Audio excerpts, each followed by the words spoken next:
I'm staring at the empty driveway. Just fresh oil stains where my sunset orange 1967 Camaro used to sit. 2 years of blood, sweat, and 5 a.m. garage nights, restoring my late wife's absolute dream car. Gone. Towed. Because Delilah Grimsby, our racist HOA Karen, decided the color was unapproved. She's standing there smirking, waving the violation notice like a trophy. Choose better colors next time, Mr. Rodriguez. Big mistake. She had no idea I spent 20 years as an Army tank mechanic, and my buddy Pete keeps a fully operational 30-ton World War II Sherman tank in his barn. 2 weeks later, that beast rolled down our quiet suburban street, and Delilah absolutely lost her mind when she saw it coming for her driveway. But trust me, that's not even the wildest part. This story has 3 insane twists left that will blow your mind. Drop your country in the comments, because you're not ready for what's next. Let me tell you about Delilah Grimsby, real estate vulture, HOA dictator, professional racist. She moved to Maple Creek Estates 2 years ago and immediately decided our neighborhood needed improvement. Got herself elected HOA president within 6 months by promising to maintain standards and protect property values. Translation: keep people like me in line. I'm Marcus Rodriguez, single dad, auto shop owner. 20 years fixing M1 Abrams tanks before I came home to fix civilian rides. My daughter Sophia and I are one of exactly 3 Latino families in this cookie-cutter suburb of 200 houses. The smell of fresh-cut grass and conformity hangs thick in the air here. 3 years ago, my wife Maria died of cancer. Sunset orange was her favorite color. Said it reminded her of hope burning bright even in darkness. Her dying wish? Marcus, restore that old Camaro in the garage. Paint it sunset orange. Every sunrise will remind you I'm still here. So that's exactly what I did. Every morning at 5 a.m., before the world woke up, the garage filled with the smell of coffee brewing and motor oil warming, primer fumes mixing with memories. The rhythmic scrape of sandpaper on metal became my meditation.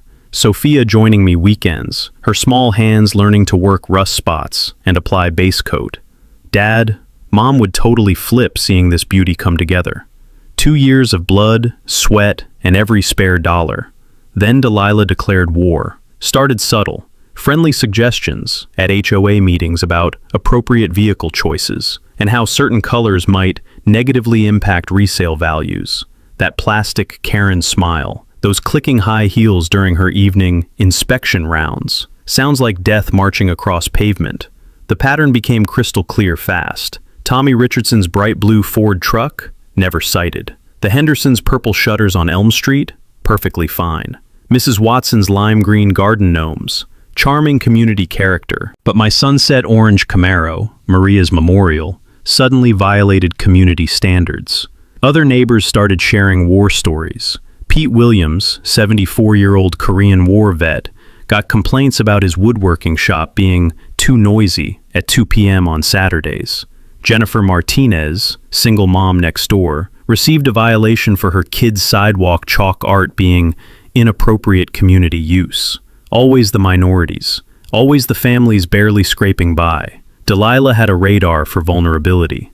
I'm not some pushover mechanic who takes orders. Military service teaches you one thing. Always read the fine print before signing anything. So I drove to the county clerk's office and pulled the original 1987 HOA covenant documents.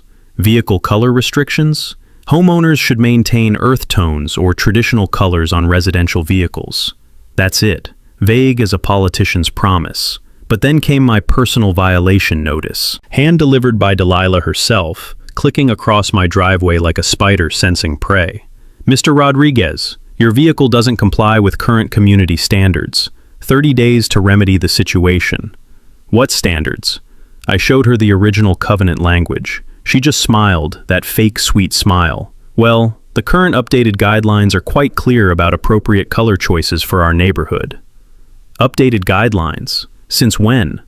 That night I filed a formal records request for every single HOA document modification since 1987. Homeowners' legal right. They can't refuse without court intervention. What I discovered made my hands shake with rage. Someone had been systematically rewriting our neighborhood covenants.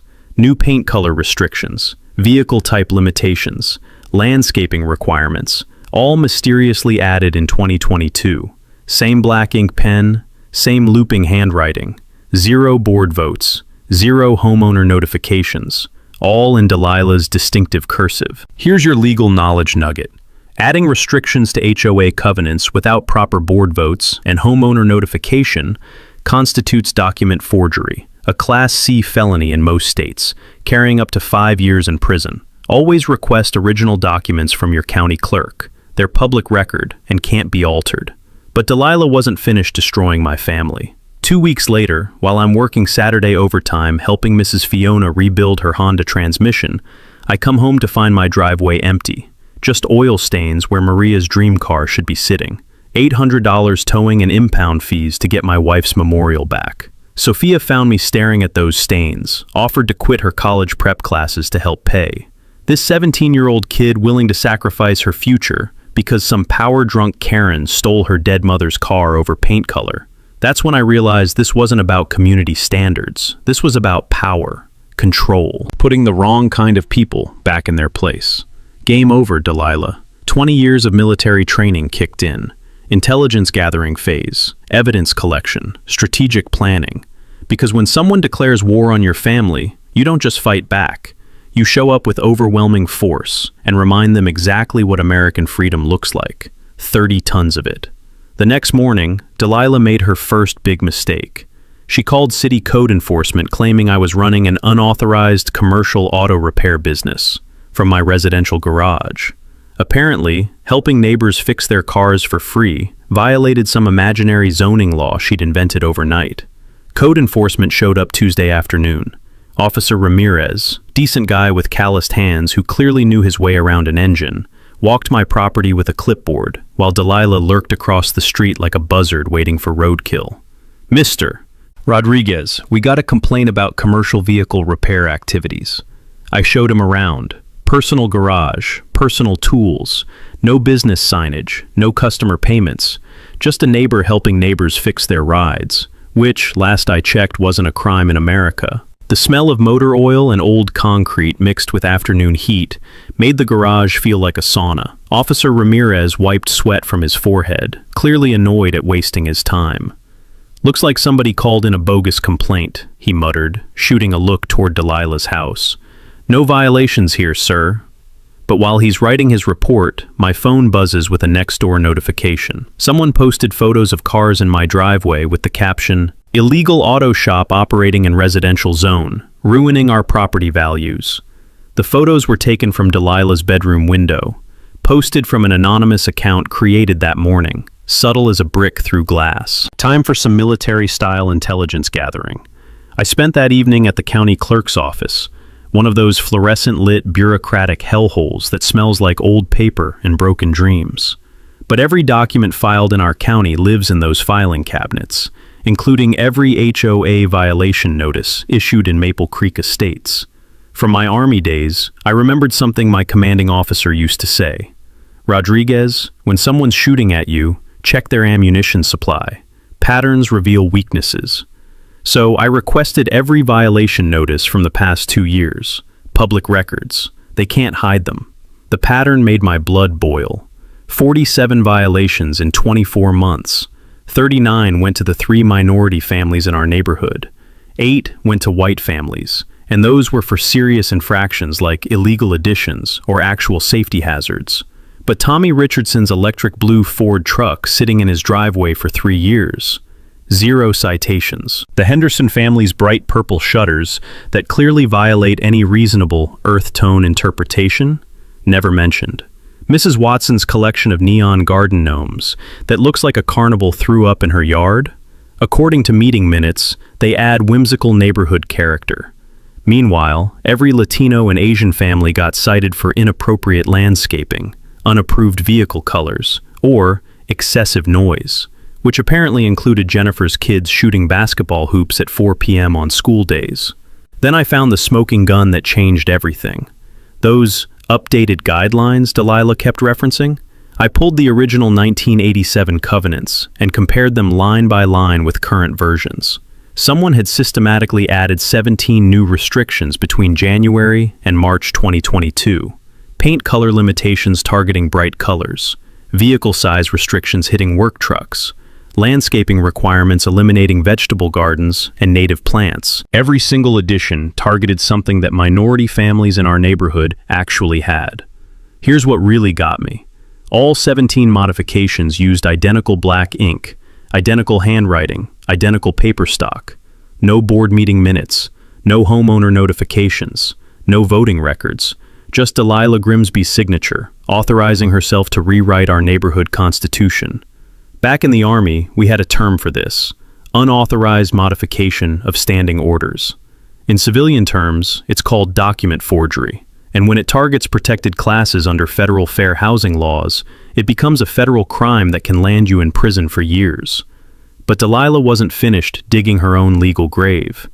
The following week, she called an emergency HOA meeting to discuss my disruptive behavior and threats to community harmony. The audacity was breathtaking. She was claiming I created a hostile environment by questioning her fake rules. 23 neighbors showed up, biggest turnout in years. You could smell the tension mixed with stale coffee and anticipation. Delilah stood at the community center podium with a PowerPoint presentation titled, "Maintaining Community Standards." She'd actually prepared slides explaining why certain vehicle colors create visual pollution that damages everyone's investments. Slide 3 featured a photo of my sunset orange Camaro with a big red X slashed across it. That's when Pete Williams, our 74-year-old Korean War veteran, stood up. His voice carried that authority that only comes from real combat experience. "Delilah, I've been here since this neighborhood was built. My truck was fire engine red for 15 years. You never complained until Rodriguez moved in." The room temperature seemed to drop 10 degrees. Jennifer Martinez raised her hand next. "My kids got cited for sidewalk chalk art. Since when is children's creativity a violation?" Fiona spoke from the back row, her quiet voice cutting through the silence. "You said my rose garden was too colorful. They're roses, Delilah. They're supposed to be colorful." One by one, every minority family shared their harassment stories. The meeting transformed into a public confession about systematic neighborhood discrimination. Delilah's confident smirk melted into panic. She started stammering about misunderstandings and policy interpretations. Too late for damage control. I stood up and played my ace card. "Actually, Delilah, let's talk about policy interpretation." I pulled out the original 1987 covenants. These are our real neighborhood rules, the ones that don't include your forged additions. Dead silence. Document forgery targeting protected classes is a federal crime. I've already filed complaints with both the county DA and federal housing authorities. Delilah went pale as fresh primer. She started frantically gathering her materials, mumbling about consulting attorneys. But Pete Williams had one final surprise. "Delilah, before you run away, Marcus and I were just discussing community events. Turns out, I've got some very impressive historical military equipment we might display for educational purposes." His eyes twinkled with mischief. 30 tons of educational purposes. Delilah practically sprinted for the exit. The psychological phase of this war had officially begun. Delilah's next move proved she was either completely desperate or living in an alternate reality.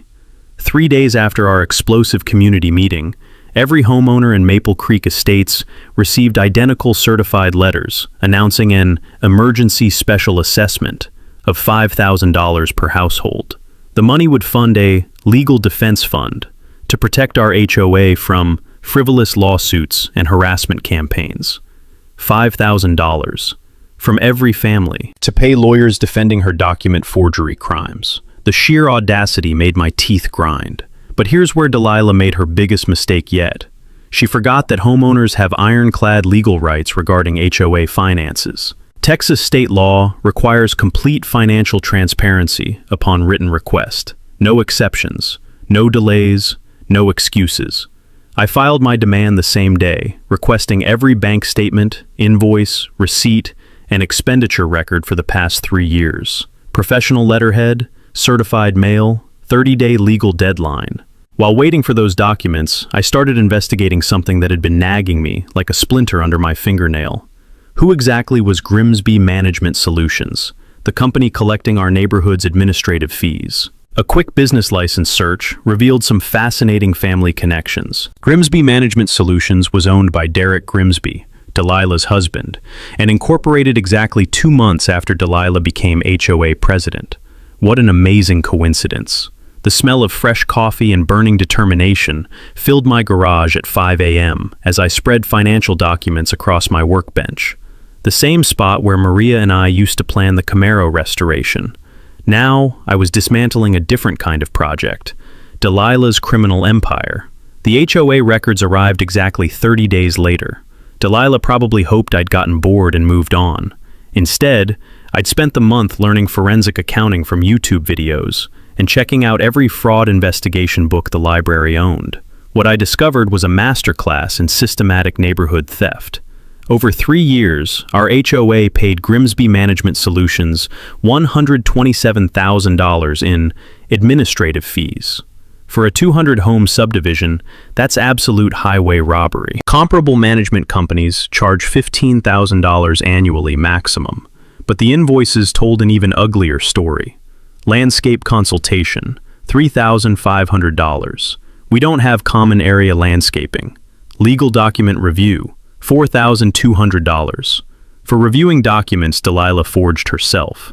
Community event coordination, $2,800. We hadn't held community events since Obama was president. My personal favorite, emergency tree removal services, $6,500. Invoice dated last February. I walked every street that morning. Every tree was exactly where it had always been, including the dead oak that actually needed removing. Every fake invoice featured identical computer fonts, identical formatting, sequential invoice numbers. Derek wasn't even trying to be creative with his fraud. But the real smoking gun lived in the monthly bank statements. Regular transfers from HOA accounts to Grimsby Management Solutions, followed immediately by transfers to Derek and Delilah's personal checking account. They weren't even laundering money properly, just straight theft with digital paper trails. From investigating supply chain fraud in Iraq, I knew that financial crimes involving quasi-governmental institutions like HOAs trigger federal RICO jurisdiction. Systematic theft from homeowner associations constitutes mail fraud, wire fraud, and organized racketeering. The psychological pressure was clearly destroying both of them. Derek suddenly became a fitness enthusiast, jogging past my house 6 times daily in brand new running gear that still had Walmart price tags attached. Guy looked like he'd never seen exercise equipment, but apparently my driveway was his new marathon training route. Meanwhile, Delilah escalated her digital warfare. Anonymous next-door posts claiming I was a dangerous veteran with PTSD who threatened neighborhood children. Problem was, she kept using identical writing patterns and making the same spelling mistakes. Definitely, instead of definitely, appeared in every post. Then they crossed the line that ended my patience forever. Sophia started receiving Instagram messages from anonymous accounts. Illegal trash, anchor baby, go back to Mexico. Screenshots of our house with captions like, deport the Rodriguez family. Fake profiles sharing her school photos with racist commentary that made my blood boil. That wasn't harassment anymore. That was federal cyberstalking. I called Jake Martinez, Army buddy turned cybersecurity specialist. Within 2 hours, he traced every IP address back to Derek's home computer and Delilah's iPhone. Marcus, Jake laughed. These morons are committing federal crimes, using their real devices on their home internet. It's like robbing banks while wearing name tags with their addresses printed on them. But instead of rushing to authorities with half the evidence, military training kicked in. Patient intelligence gathering always beats hasty strikes. Plus, watching them destroy themselves was becoming genuinely entertaining. The neighborhood was turning against them like a pack of wolves, sensing weakness. Jennifer organized security patrols after her kids got harassed. Mrs. Fiona documented suspicious activity around the Grimsby fortress. Even neutral Tommy Richardson started questioning why fees kept increasing while services disappeared. Delilah's house transformed into a paranoid bunker overnight. Security cameras sprouted like weeds. No soliciting signs multiplied daily. They stopped answering doors for anyone, including delivery drivers. The psychological siege was working beautifully. But I wasn't ready to end this war yet. Not until I had enough evidence to obliterate their entire criminal operation and ensure they could never terrorize another family. Time to bring in the heavy artillery, literally. Delilah's desperation hit pure insanity when she tried the nuclear option. 2 weeks after the cyberstalking evidence surfaced, I received a certified letter claiming the HOA board had voted to immediately terminate my residency due to covenant violations and threats to community safety. Constructive eviction, trying to force me out of my own property through fake legal threats. One problem: HOAs can't evict homeowners, ever. Constitutionally impossible. But her desperate attempt gave me the perfect excuse to research something I'd been planning for weeks. That evening, I called Pete Williams. "Pete, that military equipment you mentioned, tell me everything." Pete's chuckle sounded like gravel mixing with pure mischief. "Well, Marcus, I own a fully restored 1944 Sherman M4A3E8. 38 tons of authentic American freedom sitting in my barn. Runs better than most modern cars. Street legal? With proper permits? Absolutely. Historical demonstrations are protected First Amendment activities. I've driven her in parades from Austin to Houston." My tactical brain started firing like the old Army planning sessions. Overwhelming force, psychological warfare, constitutional protection. What would it take to bring that tank to our neighborhood? The old veteran's laugh turned genuinely sinister. "Son, are you thinking what I think you're thinking? I'm thinking Delilah needs a history lesson about fighting American tyranny." That night, I discovered something that changed everything completely. While researching municipal codes for historical vehicle displays, I stumbled across Texas Transportation Code Section 621.206.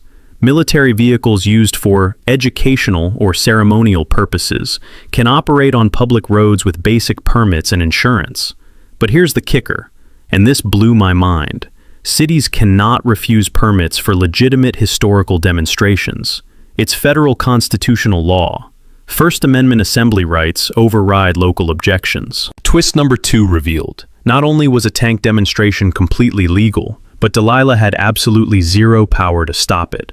The paperwork was almost insultingly simple. Historical vehicle permit through city recreation. Insurance through Pete's collector policy. Police notification for traffic coordination. Route approval avoiding weight restrictions. Everything protected under constitutional assembly rights that trumped every HOA rule ever written. The psychological warfare potential was absolutely perfect. Delilah spent 2 years wielding fake authority, making people feel helpless against her arbitrary harassment. Time to demonstrate what real power looked like when properly applied. But I wanted this to carry deeper symbolic meaning than simple intimidation. Pete's Sherman wasn't just any tank. It was historically significant, the exact model that liberated Nazi concentration camps in 1945. American armor that freed systematically oppressed people and restored their human dignity.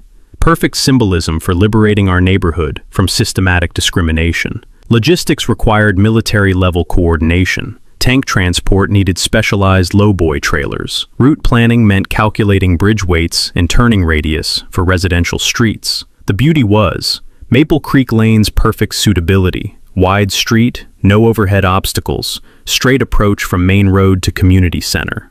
Mechanical inspection day filled Pete's barn with the smell of diesel fuel, gun oil, and pure possibility. Every system checked perfectly. Tracks pristine. Engine purring like a mechanical predator ready to hunt. "Marcus," Pete said, running weathered hands along olive drab armor. "This lady helped defeat European fascism. Fitting she should help defeat suburban fascism too." Meanwhile, Delilah's paranoia reached clinical breakdown levels. Motion sensor floodlights turned night into stadium lighting whenever squirrels moved.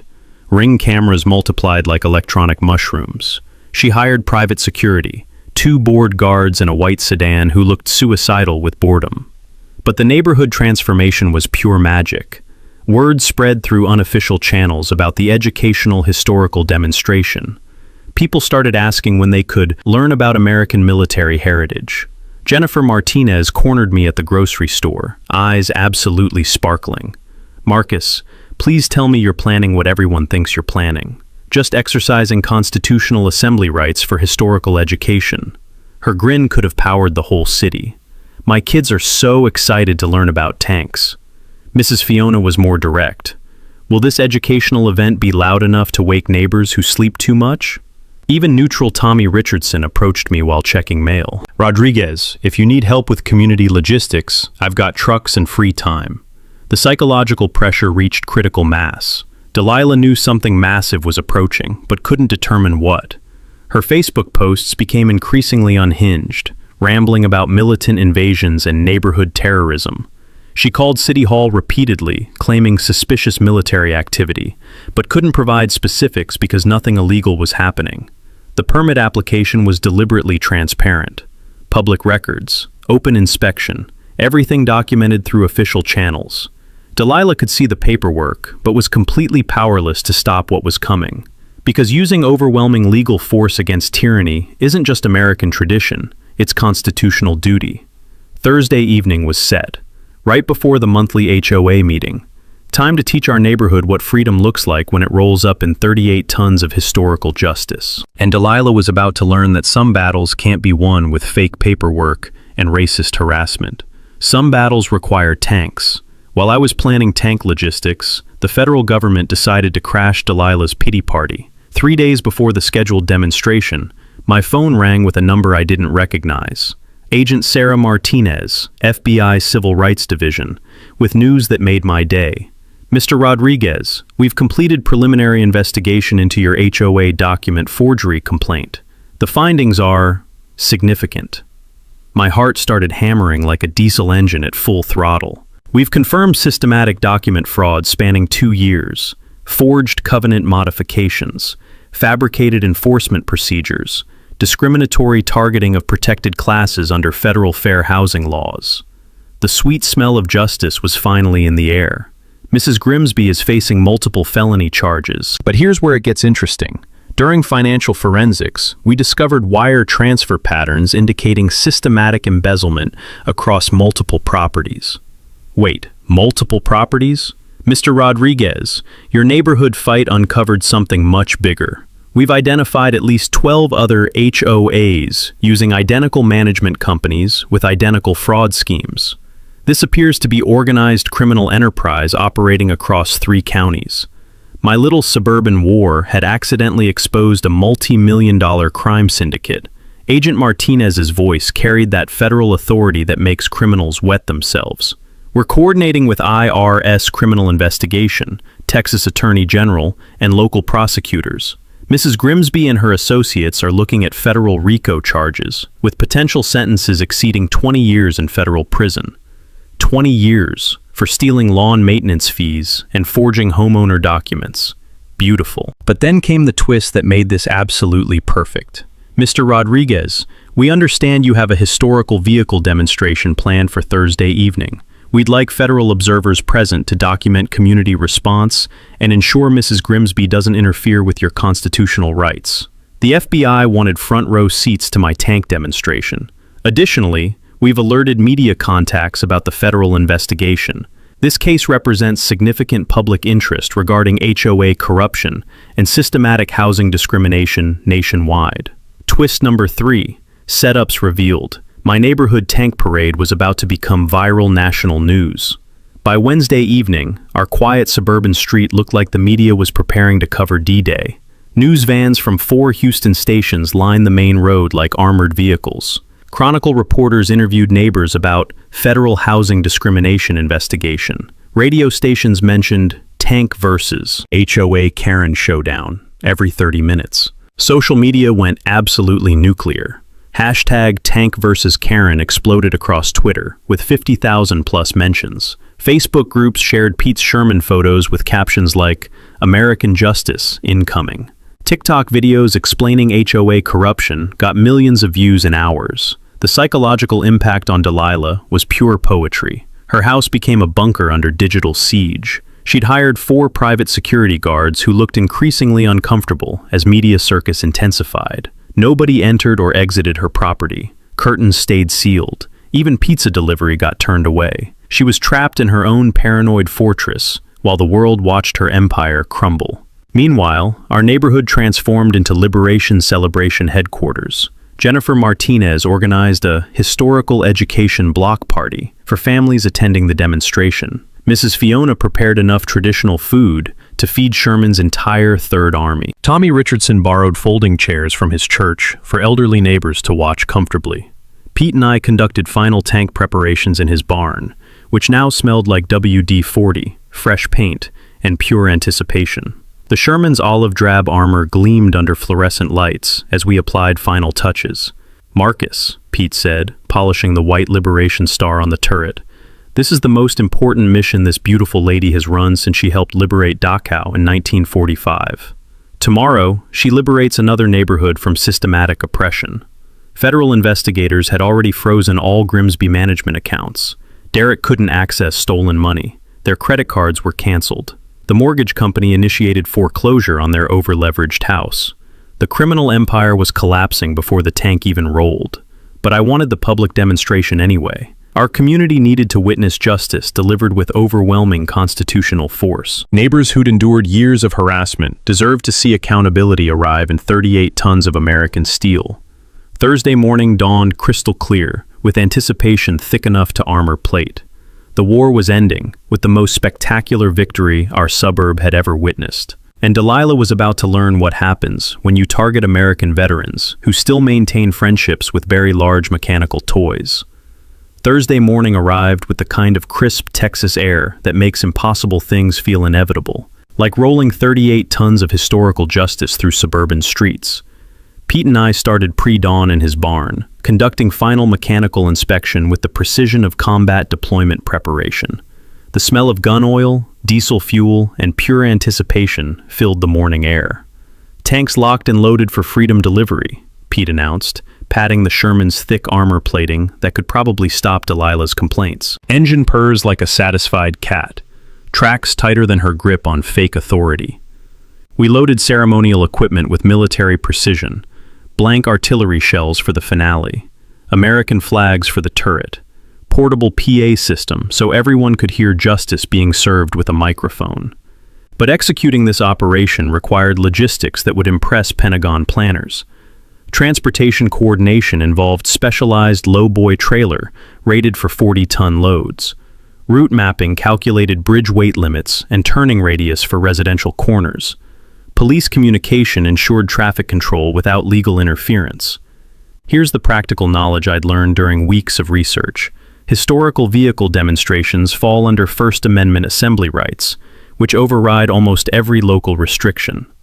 Municipal governments cannot deny permits for legitimate educational displays featuring military equipment. The legal framework was bulletproof. Constitutional protection stronger than tank armor. Media coordination began at 10 a.m. sharp. 3 Houston stations confirmed live coverage starting at 6 p.m. Chronicle photographer scheduled arrival at 5:30. Radio stations planned live remote broadcast from Ground Zero. Agent Martinez called to confirm federal observer positioning. Mr. Rodriguez, unmarked units will document everything for civil rights evidence. This demonstration represents protected political speech regarding systematic housing discrimination. The FBI was treating my tank parade as legitimate federal civil rights action. Community organization reached military-level efficiency that would make drill sergeants weep with pride. Jennifer Martinez set up registration tables for families wanting official photos with liberation equipment. Mrs. Fiona coordinated food distribution. Word had spread to neighboring subdivisions about the Freedom Feast. Tommy Richardson borrowed church sound equipment for crowd control. Marcus, we're expecting 400+ people. This is bigger than county fair attendance. Local VFW post volunteered full color guard services. 20 veterans in dress uniforms presenting colors, while Sherman demonstrated authentic American military heritage. But the most beautiful part was watching Delilah's complete psychological disintegration through her own security cameras. Her hired protection had tripled overnight. 6 tactical gear guards patrolling property like expecting military invasion. Which wasn't entirely wrong, just perfectly legal invasion. Ring doorbell footage showed her peeking through curtains every 30 seconds, then ducking back inside like prairie dog under hawk attack. Social media posts became pure, unhinged poetry. Military assault on peaceful neighborhood, and terrorist veterans threatening innocent citizens. The irony tasted sweeter than victory champagne. She'd terrorized minority families for 2 years, using fake authority and systematic harassment. Now, she was experiencing genuine fear of legitimate authority, responding with overwhelming constitutional force. At noon, lowboy trailer arrived to transport Sherman from Pete's farm to neighborhood staging area. The sight of authentic World War II armor being loaded for suburban deployment attracted curious civilians like parade announcement. "Mister," asked a gap-toothed kid who couldn't have been 10 years old, "is that tank gonna arrest the mean lady who made my mom cry?" "Son," I replied with perfect seriousness, "that tank is gonna teach everyone about American freedom and what happens when bullies pick fights with military families." His eyes grew wide as dinner plates. "Awesome! Can I watch her get arrested by tank?" Route rehearsal required hour-long precision coordination.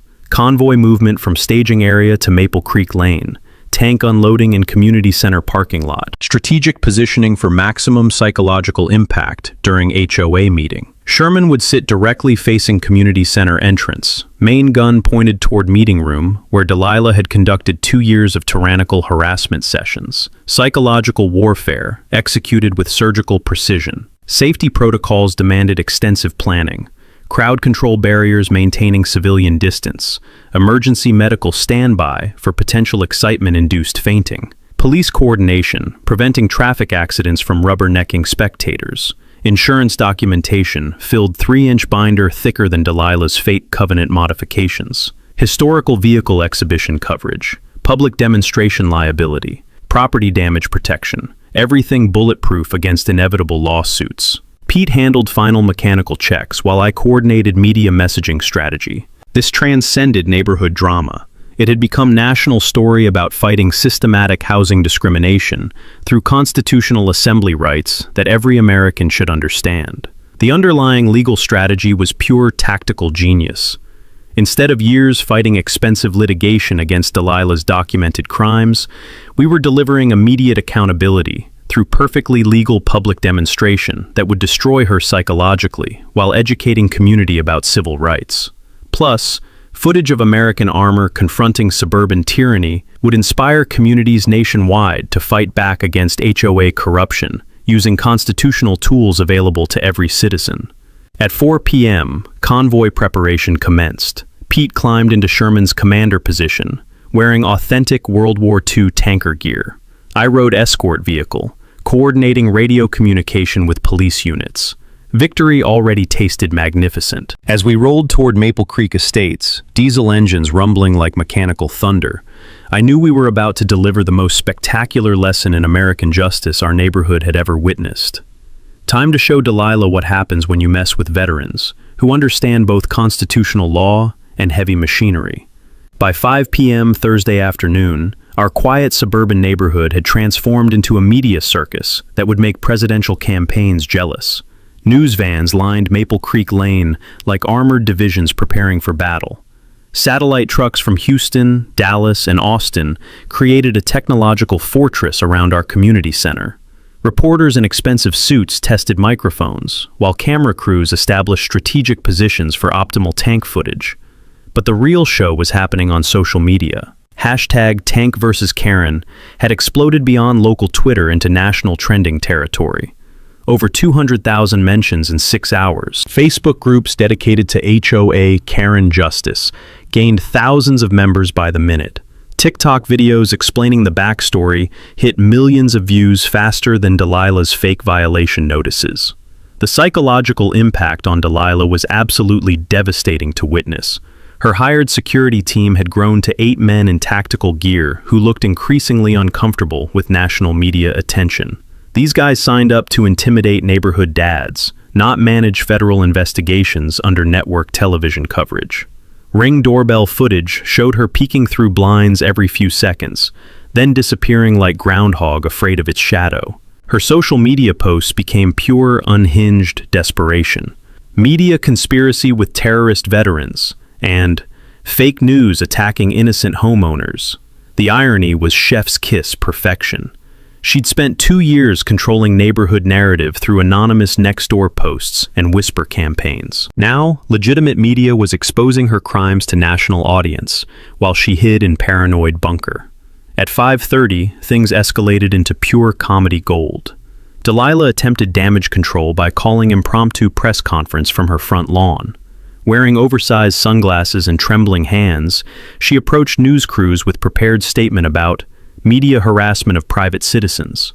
I am an innocent homeowner being targeted by militant extremists with dangerous military equipment, she declared, voice shaking like Chihuahua in thunderstorm. Reporter from Channel 11 immediately asked, Mrs. Grimsby, how do you respond to federal charges of systematic document forgery and embezzlement? Her face went white as printer paper. No comment, this interview is over. But Channel 2's investigative reporter wasn't finished. Ma'am, we have evidence of forged HOA documents targeting minority families. Would you like to explain systematic discrimination patterns? Delilah literally ran back inside, slamming doors so hard it rattled windows. Security guards followed her retreat like confused bodyguards protecting cowardly dictator. The footage went viral within minutes. Meanwhile, community support reached festival levels that warmed my military heart. Families arrived carrying American flags, folding chairs, and enough food to supply battalion mess hall.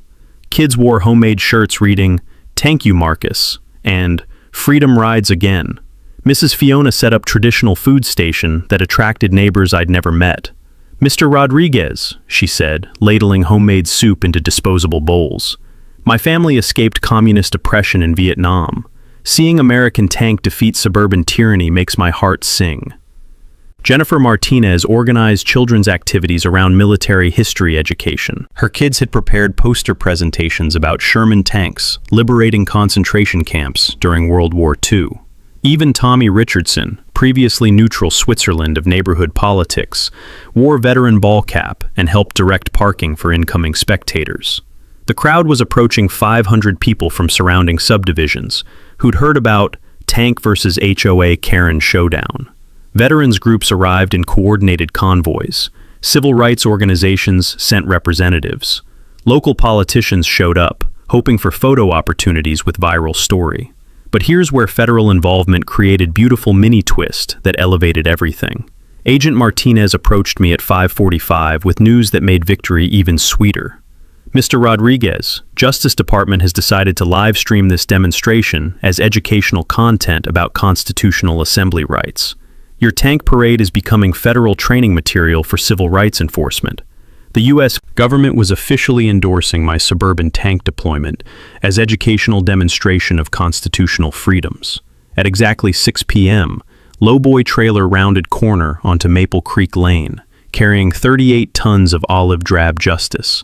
The crowd erupted in cheers that probably registered on seismic equipment. Pete sat in commander position, wearing authentic World War II tanker helmet, waving American flag like conquering general, returning from victorious campaign. The Sherman's diesel engine rumbled through residential streets like mechanical thunder, announcing Liberation Day.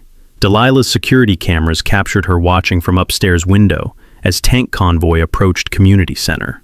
Even through grainy ring footage, you could see her complete psychological breakdown happening in real time. Social media exploded as hundreds of phones recorded tank arrival from every possible angle. Live streams reached 100,000 plus simultaneous viewers, watching American military equipment deliver justice to suburban discrimination. The trailer positioned Sherman directly facing community center entrance, main gun pointing toward meeting room where Delilah had conducted years of tyrannical harassment sessions. As Pete shut down diesel engine, sudden silence felt more dramatic than artillery barrage.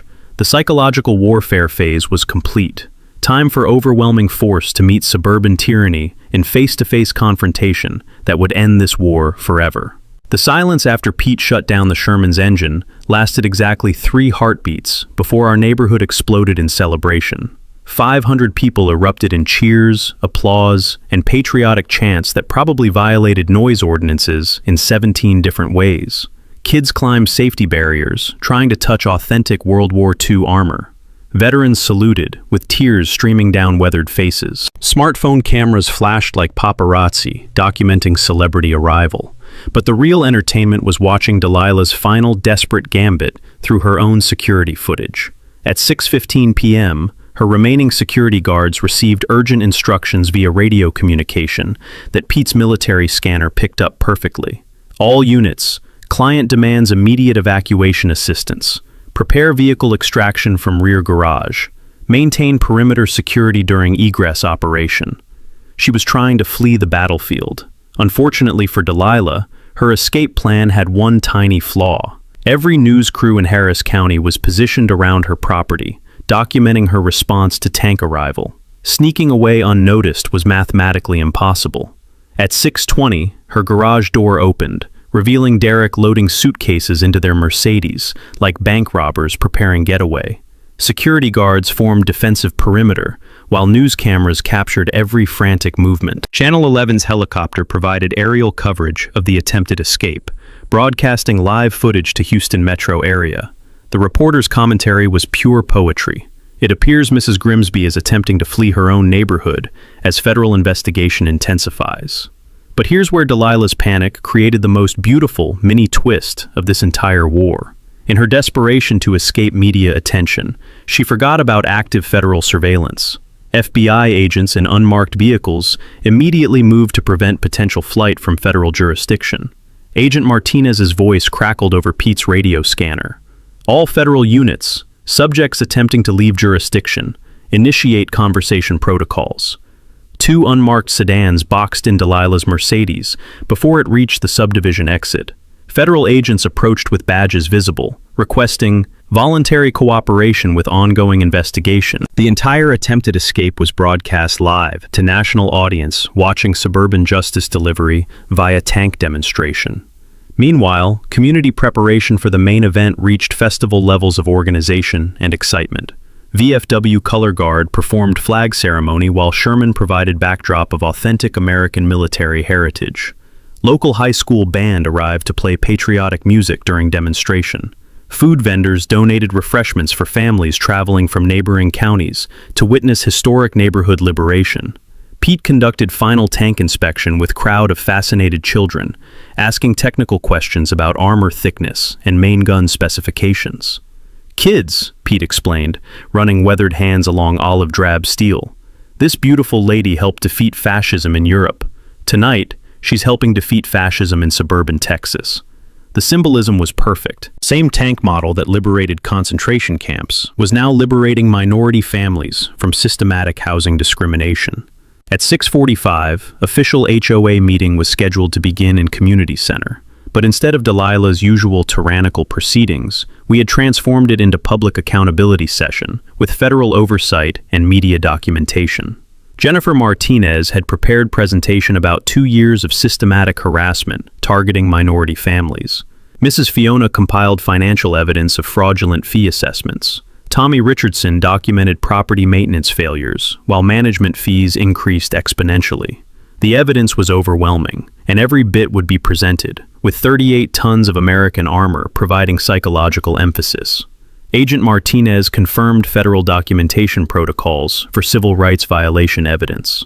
"Mr. Rodriguez, everything said during this community meeting becomes part of federal investigation record. Constitutional assembly rights protect your neighbor's testimony." The legal framework was bulletproof. Delilah couldn't suppress witness testimony, couldn't intimidate speakers, couldn't control narrative anymore. As 7 p.m. approached, crowd energy reached crescendo of anticipation. Veterans formed honor guard around Sherman Tank. Families positioned themselves for optimal viewing of community center entrance.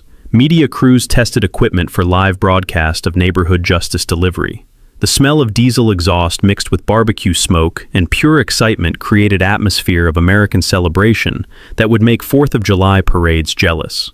But the most satisfying element was knowing Delilah was trapped inside her house, watching through security cameras as her victims gathered to testify about years of systematic oppression. She could see justice approaching, but was powerless to stop constitutional process she'd triggered through her own criminal behavior. At 6:58 p.m., Pete climbed back into Sherman's commander position and fired up diesel engine for dramatic entrance to community meeting. The rumble of American armor starting up sent vibrations through residential streets and shivers down Delilah's spine. As tank tracks began moving toward community center entrance, I couldn't help thinking this was exactly how liberation should work. Overwhelming constitutional force applied with precision against systematic oppression. Time to end this war with justice, delivered via 38 tons of American freedom. The final battle was about to begin. At exactly 7 p.m., Pete Rodriguez drove 38 tons of American justice straight toward our community center entrance, like General Patton liberating occupied territory. The Sherman's diesel engine roared through suburban streets with mechanical thunder that shook windows, rattled garage doors, and sent seismic vibrations straight into Delilah's paranoid heart. Track chains clanked against asphalt with rhythmic precision of approaching freedom. 500 spectators erupted in patriotic celebration that probably registered on earthquake monitors. Kids screamed with excitement. Veterans saluted with pride. Camera crews documented every second of suburban liberation for national broadcast. But the real show was about to begin. As tank tracks ground to halt directly facing community center entrance, main gun pointing toward meeting room like finger of justice, Delilah Grimsby finally lost what remained of her racist mind. She burst from her house in bathrobe and slippers, screaming like Banshee escaped from suburban hell. "You can't bring that thing here! This is terrorism! Call the army! Call the National Guard!"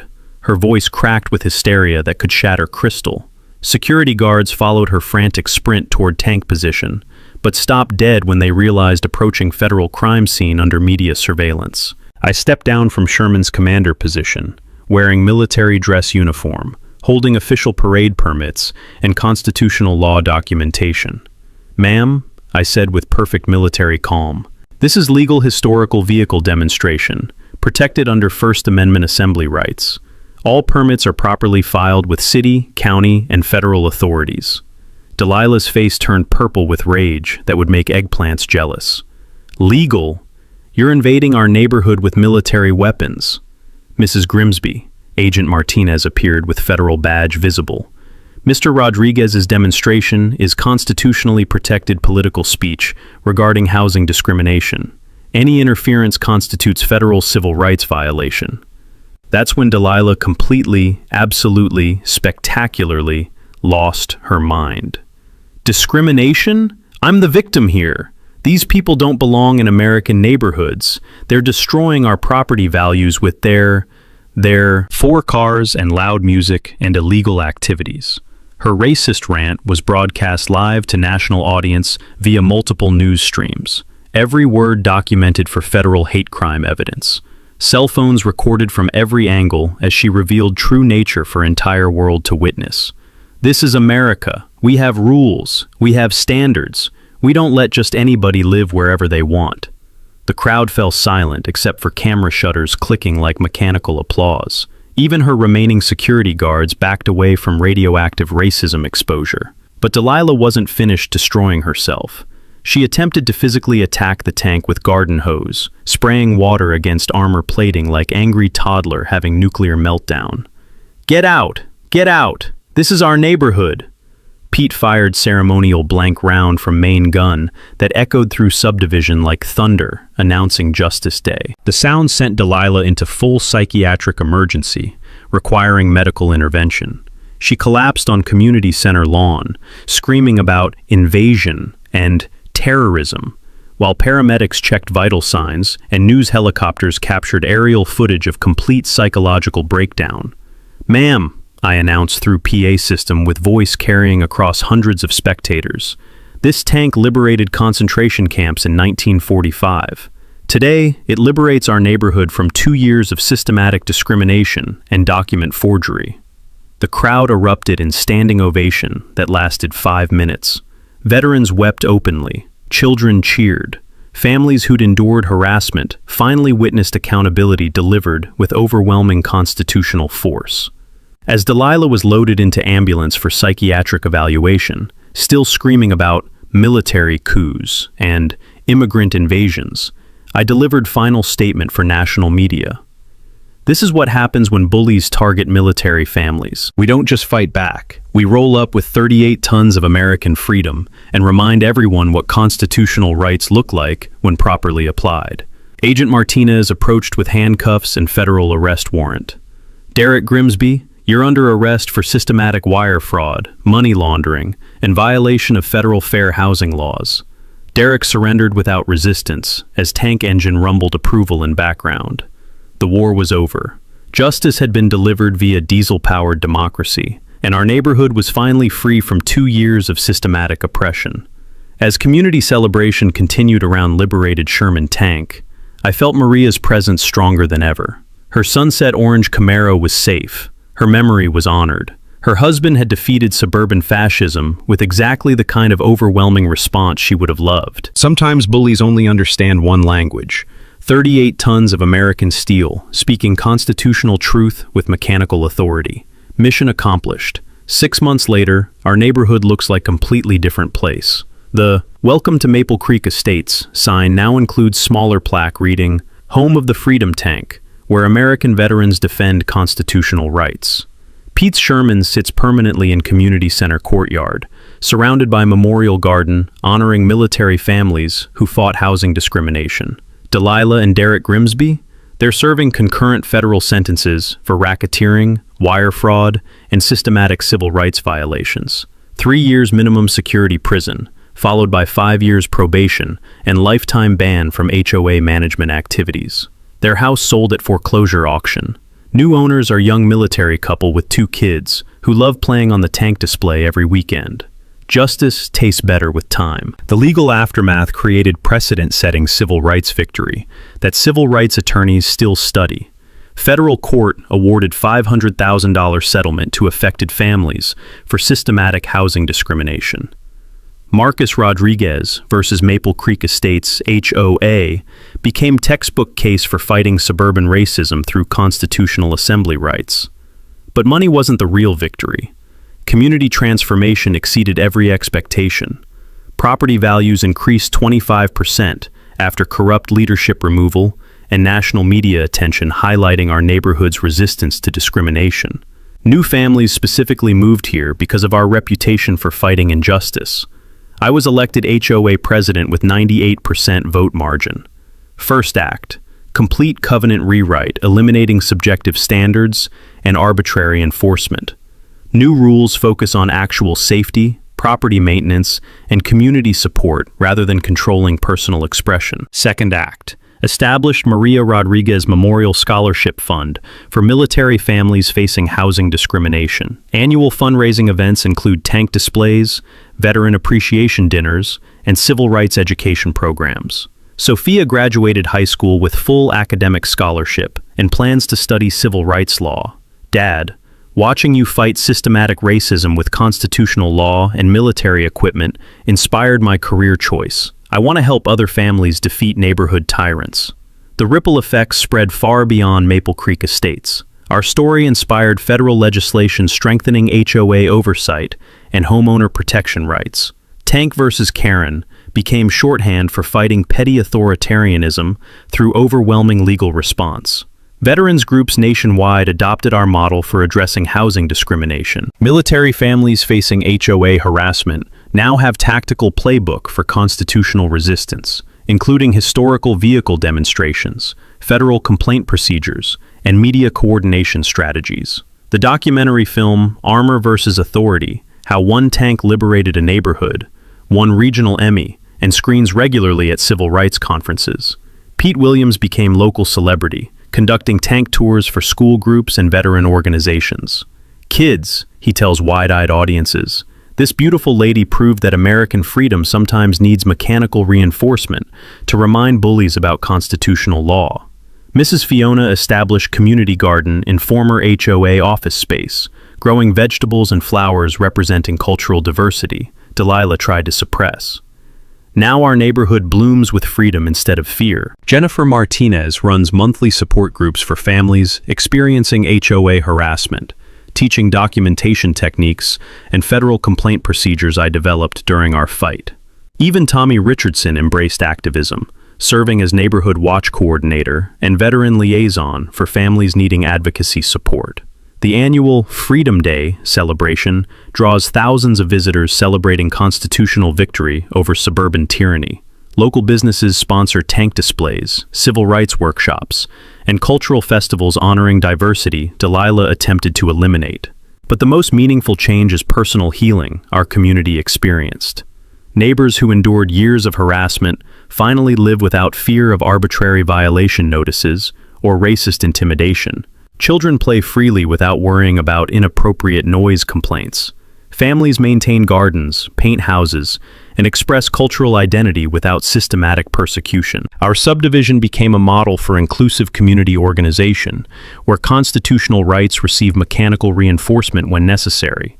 The Sherman tank serves dual purpose as historical monument and standing reminder that American veterans don't tolerate domestic tyranny from suburban dictators. My practical advice for anyone facing similar battles: document everything. Research constitutional rights, unite community victims, and remember that overwhelming legal force defeats petty authoritarianism every time. Fighting injustice requires courage, persistence, and occasionally 38 tons of diesel-powered democracy. Your turn to fight back. Share your worst HOA nightmare in the comments below. You're not alone in this fight against neighborhood tyranny, and constitutional tools exist to defeat every suburban dictator. Subscribe and ring that notification bell, because next week's story is absolutely insane. The HOA president who tried to ban American flags until the entire Marine Corps showed up at her door. Share this video with anyone battling their own HOA Karen. Sometimes bullies need tank-sized reminders about American freedom. Freedom isn't free, but justice is always worth the fight.